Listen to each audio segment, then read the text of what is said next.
Boa noite aos assinantes da TCM, aos dirigentes da CDL de todo o Brasil, empresários, aos meus amigos e às minhas amigas. Estamos no Radar Econômico, dia 6 de julho do ano 2023. Santos do dia: Santa Maria Gorete, Virgem e Marte. Mariazinha, como era conhecida, uma camponesa italiana do século XIX, era conhecida por sua generosidade, afabilidade e pureza de coração. Apesar das dificuldades econômicas, ela era uma testemunha de fé e sempre dedicava os seus trabalhos à igreja e a Cristo. Foi beatificada em 1940 e em 1950 foi canonizada. Seus restos mortais repousam no Santuário de Nossa Senhora das Graças. Também é santo do dia Maria Teresa Ledochovska, que fundou o Sodalício de São Pedro. Maria Teresa nasceu em uma família santa em 1863, mas sua vida foi marcada por desafios após superar a varíola e um ataque na rua por ouvir a voz de Deus, e consagrou-se ao Senhor, tornando-se uma tessionária franciscana, inspirada pelo cardeal Carlos Lavigne. O Brasil assumiu, terça-feira, dia 4, a presidência do Mercosul. São os países Paraguai, Uruguai, Brasil, Argentina e a Bolívia, que estão se integrando no Mercosul, que apesar de mais de 20 anos de fundado, pouco tem impulsionado a economia da região, já que há maneiras divergentes de vê-la. Agora assume por 6 meses, já que o cargo é rotativo, o presidente do Brasil, Luiz Inácio Lula da Silva, que foi para Buenos Aires, na Argentina, certo de reincluir no grupo a Venezuela, que foi suspensa do Mercosul pela falta de democracia no país. Nicolás Maduro, o atual ditador ou presidente, como queiram, da Venezuela, não só cesseou os direitos humanos no país, que é o país que tem a maior reserva de petróleo em todo o mundo, em todo o planeta, mas também tem feito uma dura perseguição aos possíveis opositores, com cadeia, com cessação dos seus direitos políticos e pedindo que a democracia funcione na Venezuela. E Lula, inexplicavelmente, nesse contexto, podendo estar reportando não só os assuntos do Mercosul, que vai presidir, mas também a economia nacional, que está necessitando muito da presença dele, ficou defendendo Nicolás Maduro, até que incompreensivelmente. Esperemos que nesses 6 meses o Brasil diga para que ficou na presidência do Mercosul. A venda de veículos subiu 7,3% em junho, no impulso dos descontos propiciados pelo corte do governo. No carro 0 km, segundo o levantamento da FenaBrave, que é a Federação Nacional de Fabricantes de Veículos, foram emplacados 998.720 carros comerciais leves, caminhões e ônibus no primeiro semestre de 2023.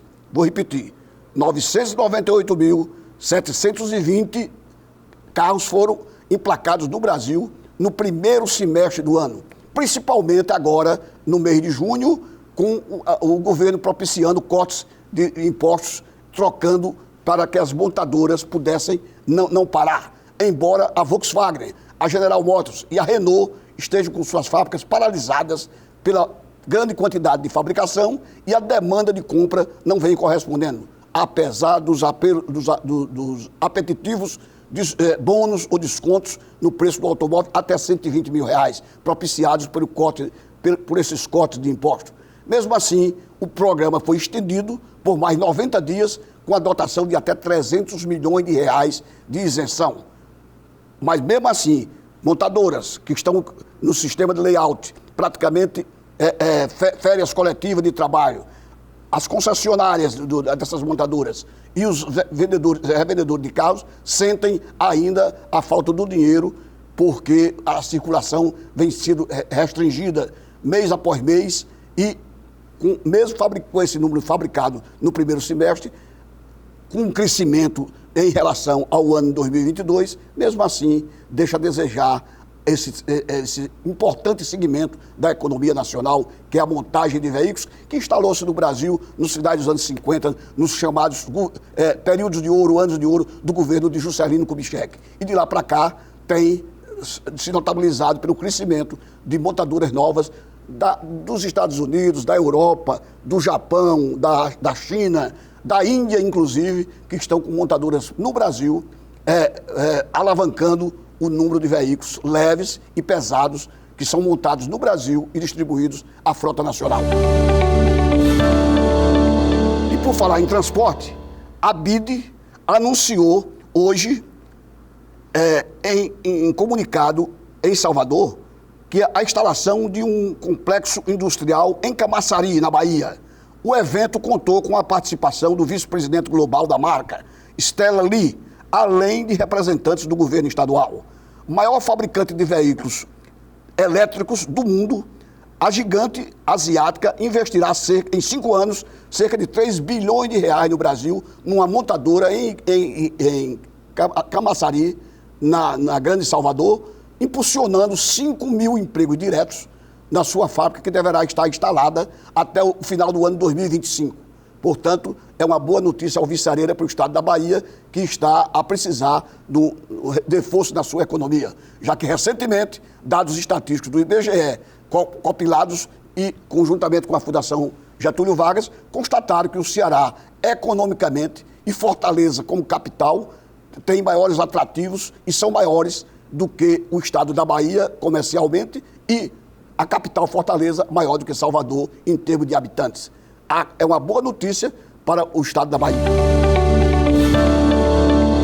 Falar em automóveis é dizer que o Fiat Strada é o veículo mais vendido no país no primeiro semestre de 2023. A picape permanece na liderança dos emplacamentos da Fenabrave desde 2021, mas voltou a ser perseguida pelo Chevrolet Onix.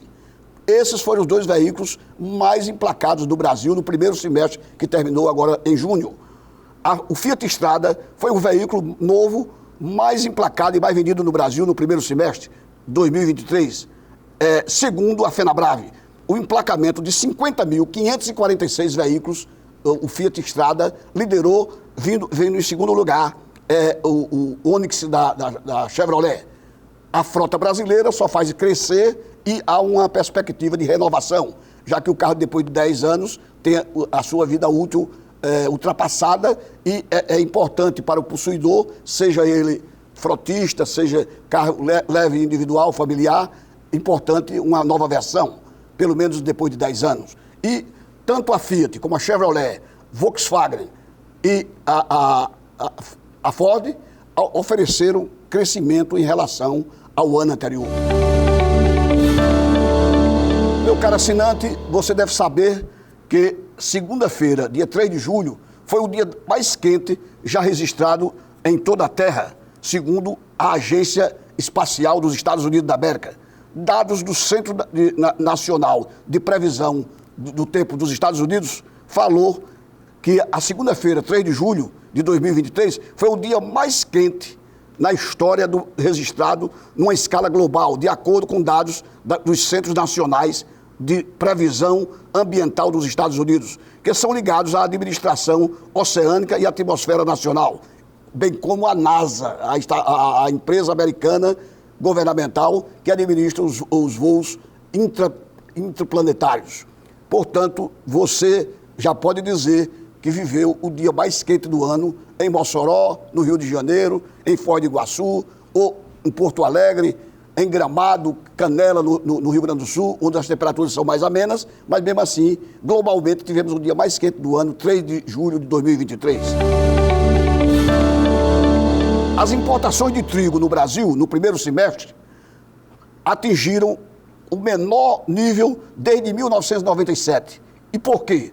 As importações de milho no Brasil acumularam em 2023, entre janeiro e junho, o volume estimado de 2.152.000 toneladas do grão, recuando 32,60% em relação ao ano anterior. Por quê?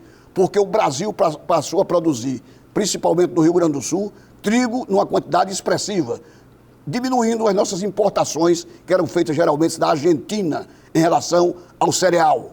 E, com isso, substancia formalmente um crescimento do Brasil, em termos mundiais, na produção do trigo, que é tão importante na alimentação nossa, como também o Brasil passará, provavelmente, a exportar trigo a partir do ano 2025, quando a demanda no Rio Grande do Sul e no Paraná, principalmente, estarão em condições de atender não só o mercado interno, mas já propiciar a exportação, gerando divisas para o Brasil. É um outro produto no agronegócio que o Brasil cresce, juntamente com o milho, cuja produção esse ano haverá de transportar mais de 30% do que a produção de 2022, pelas condições climáticas, a estação invernosa na região sul do país, que é a maior produtora de milho e também do trigo, fazendo também com que Minas Gerais e São Paulo, no Sudeste, nos alavanque na produção do milho em geral. Boa notícia para a mesa e para o bolso do brasileiro. E o Rio Grande do Norte continua sendo o maior produtor de petróleo em terra, superando a Bahia e Sergipe. O Rio Grande do Norte segue o maior produtor de petróleo em terra, apesar da Petrobras ter dado as costas ao nosso estado no último governo federal. Em 2022, foram 178 milhões de barris produzidos no Rio Grande do Norte. O número apresentou uma queda em relação a 2021 de 4%. Os dados foram feitos do Anuário Estatístico Brasileiro do Petróleo, Gás Natural e Biocombustíveis de 2023, publicados na última sexta-feira, dia 30 de junho, ao qual eu tive acesso através da Agência Nacional de Petróleo.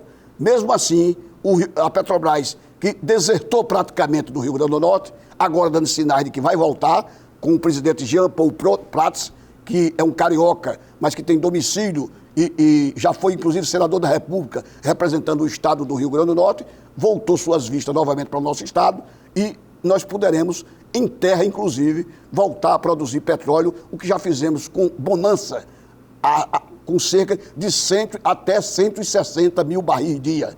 Praticamente hoje a produção em terra é exequível, inexequível para o Rio Grande do Norte, inexequível para o Rio Grande do Norte. Mas na plataforma submarina ainda somos o maior produtor de petróleo do Nordeste, superando em muito os outros estados, como Sergipe e a Bahia. Mesmo assim, as empresas privadas que lotearam, compraram em leilão os campos maduros, os chamados campos maduros, ou campos que já tinham pertencido à Petrobras, continuam produzindo numa escala menor, mas crescente, uma condição de petróleo e gás na nossa região. É uma boa notícia para o governo do estado, para as prefeituras e para o Rio Grande do Norte, que tem uma refinaria, a refinaria Clara Camarão, situada em Guamaré, e que poderá beneficiar esses produtos e facilitar o acesso do consumidor. E o presidente Lula, numa bonança que agradou a deputados federais e a senadores, liberou ontem, dia 5 de julho, quarta-feira, 2 bilhões e 100 milhões de reais em emendas que estavam no orçamento e que no Ministério, principalmente no Ministério da Saúde, que tem a professora Nízia, uma grande profissional como ministra da Saúde, uma infectologista de renome nacional. Foram liberadas 2 bilhões e 100 milhões de reais de emendas para deputados federais e senadores. Em troca disso, no toma lá da cá, deputados e senadores votam hoje o arcabouço fiscal, o programa da viabilização da unificação dos impostos, com o Imposto sobre Produtos Industrializados, o IPI, com o COFINS, com o PIS e com o ICMS, que deve ser distribuído com os estados, e o ISS com os municípios. O Congresso vota hoje e deverá aprovar, em primeiro turno, a Câmara dos Deputados, e o presidente Arthur Lira, presidente da Câmara, já prometeu que de hoje não passa, hoje, quinta-feira, dia 6 de julho, a votação em primeiro turno do arcabouço fiscal.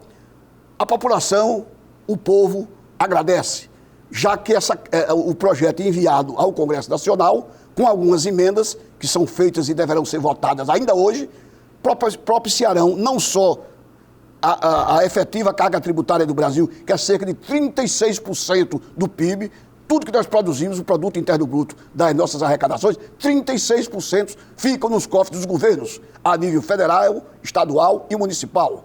E é uma das cargas tributárias mais altas do mundo. Só que na Europa e nos Estados Unidos, esses impostos arrecadados, também numa margem muito alta, voltam à população pela saúde, pela educação de primeira linha, de primeira qualidade, pela segurança pública, pela viabilidade urbana. E aqui no Brasil, infelizmente, ele serve mais para pagar ao funcionalismo federal, estadual e municipal, quando não são desviados com finalidades ilegais.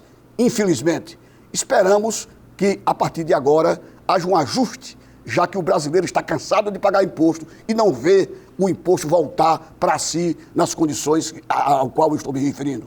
Boa noite e até a próxima quinta-feira, 20 horas e 15 minutos, com um novo Radar Econômico.